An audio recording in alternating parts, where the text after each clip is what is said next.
last week may dumating na package, dalawa. Ito yung in-order namin sa eBay. Isang keyboard, isang battery. Ayan, yung isa sa tropa ko, kay Vigil, andito siya sa likod ko ngayon. Kasi yung isa, battery para sa laptop ko. So, ang problem kasi is, for how many months, ginagamit ko yung laptop ko, this laptop, parang PC, nakasaksak lang siya, 24/7 nakasaksak siya, tapos nakakabit siya dito sa, kita ba?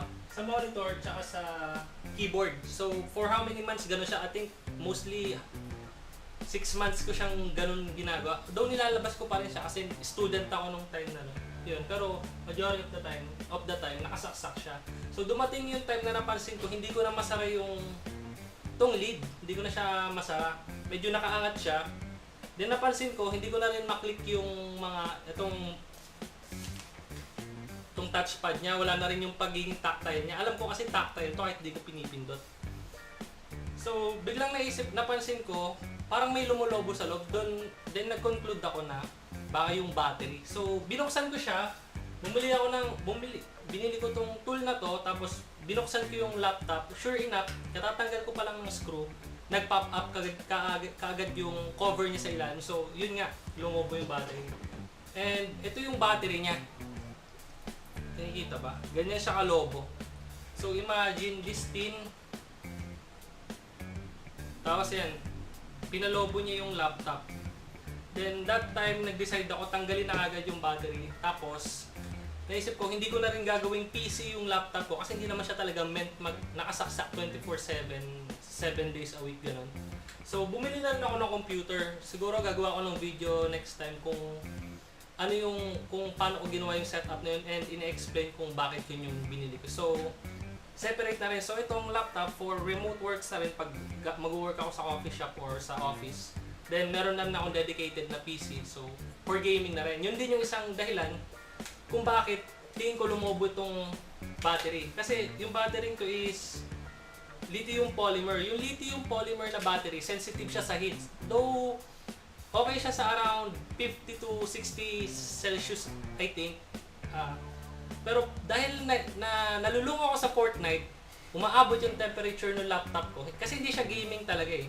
Although, capable siya. Umaabot yung temperature niya ng 90 degrees. So, nakakapasok talaga. Yun din yung dahilan kung ba't nagkaroon ako ng keyboard. Kasi napapasok ako sa sarili kong laptop So, alam ko na mismo hindi normal yung napapasok, pero pinanggigame ko pa rin siya. So, tingin ko problema ko na rin yun. Pero, dahil may PC ako, hindi ko na rin siya problema ngayon. Nakakapaglaro na rin ako sa computer ko ngayon. So, okay. I-unbox ko na yung box. Actually, hindi ko pa siya nabubuksan. So, hindi ko rin alam kung magagawa ko ito ngayon. Baka kasi mali yung item or whatsoever. So, sige. Bubuksan ko na siya. Hindi ko alam kung saan yung akin dito. Kasi parehas sa akin nakapangalan eh. Ano to? Malaysia. Tingin ko itong sa Belgium. Ito yung sa akin. Hindi ko muna binuksan yung laptop kasi baka may hindi naman ito yung battery. Baka mamaya na-scam ako, you know. Pero hopefully hindi kasi pang ilang beses ko na rin itong pumili sa eBay. Then, sasabihin ko rin now na kung na-upload ko na itong video tapos nakita nyo to tapos may problema yung laptop nyo, huwag nyo ako kontakin kasi hindi ako gumagawa ng laptop ng ibang tao. Dati oo, pero ngayon hindi na. Gagawin ko na lang siya sa sarili kong device tsaka dito kay video, tutulungan ko lang siya. Baka may PM na ako, JC, laptop ko! No, I'm not gonna help you guys. Not that I don't want to, pero siguro kontakin nyo na lang ibang tao yung gumagawa talaga. Kasi ito kaya ko lang ginawa to save money kasi mahal magpa-repair ng battery ng laptop. I think more than 5,000 ata papalitan yung battery.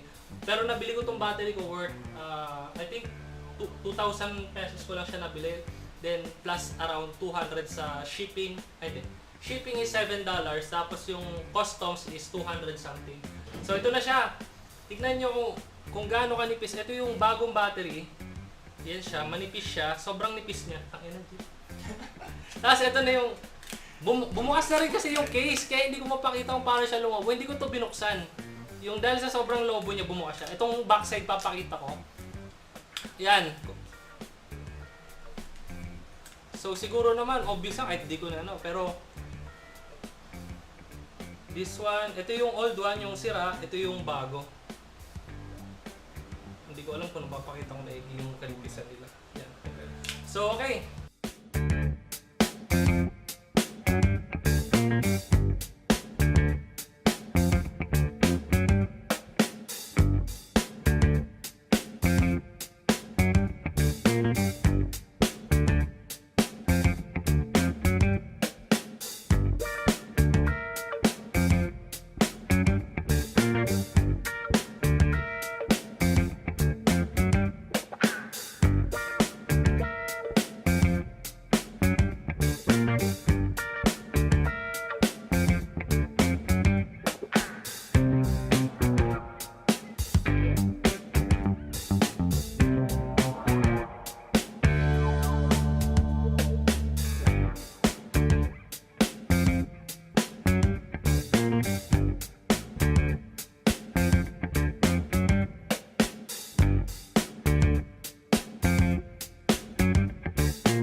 Pwede mong pwede kang mag-repair ng sarili mong device that's hindi mo kailangan ma-intimidate.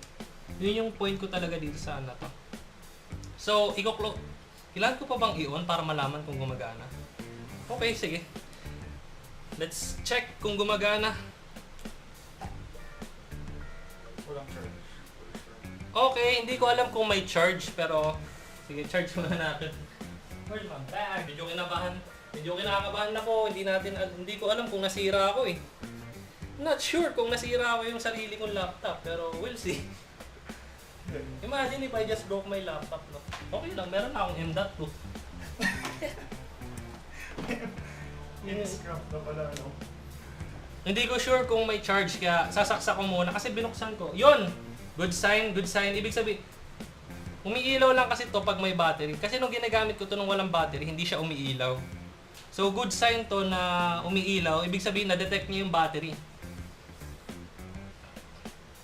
I don't know if it's a good... Hindi ko alam kung good idea to, pero sige. Pero bakit nag-on? I'm not sure kung bakit siya nag-on. Nag-on siya. Hindi ko alam kung bakit. Why did it turn on? Sige, tignan natin. Oops! We can see here na na-detect yung battery. 13%. Okay. Let's do this again. Let's try it. Shut down. So, okay na. Gumagana yung battery. Ay, sa bagay, kahit nung first time ko itong binili itong laptop, kahit may charge siya, required kang isaksak bago siya mag-first boot. Kahit saan. Kayo din? Parang ano siya, tawag dito. Tingin ko parang protection siya for transit para hindi siya mag-on accidentally. So, okay.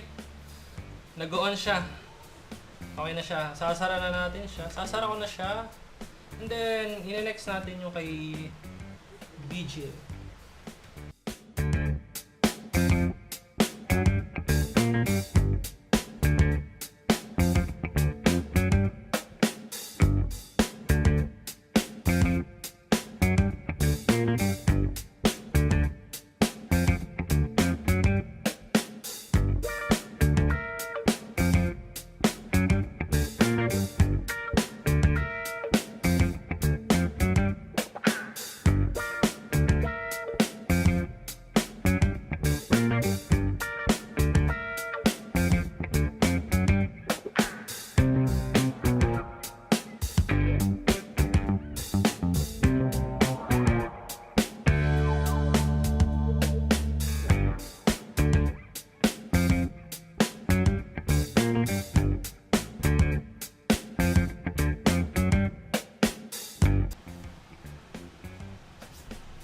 that's it na nagawa ko na yung laptop ko. Hindi ko alam kung nakita nyo kanina pero ibuboot ko lang siya ulit just to make sure na nag-work siya lahat. So, let's see here.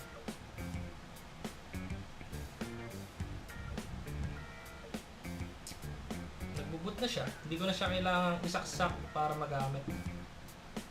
So, last time I was having a hard time. Nag-work ako sa coffee shop. Then kailangan nakasaksak siya. Kailangan nakasaksak siya while nag-work ako. So, every time may makikisaksak, kailangan or may katabi ako na gusto makisaksak, konting alog lang sa charger ko, madi-disconnect yung saksak, mamamatay siya. So, now I don't have to deal with that anymore dahil nagawa ko na ulit yung laptop ko. So, if you are wondering, yung laptop ko is Xiaomi and Xiaomi Mi Notebook Air 13 i5